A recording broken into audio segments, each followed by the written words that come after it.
Je m'appelle Rick Sanderson. Je suis le directeur du Musée naval d'Halifax.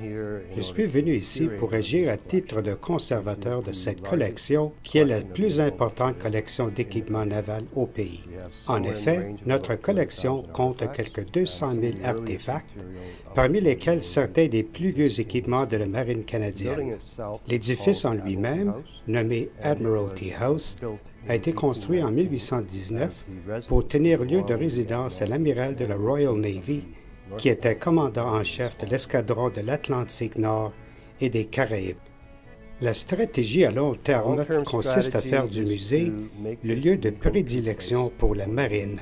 Par le public comme par la marine elle-même, nous voulons que cet endroit soit utilisé 12 heures par jour, 7 jours par semaine. Cet édifice a beaucoup à offrir.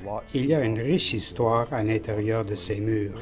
Par exemple, en haut, juste au-dessus de nous, se trouve une exposition sur la crise des missiles à Cuba. Il s'agit d'un événement très important de l'histoire navale du Canada. En 24 heures, l'admiral Dyer a ordonné à 23 des 24 navires canadiens de prendre la mer à partir du port d'Halifax.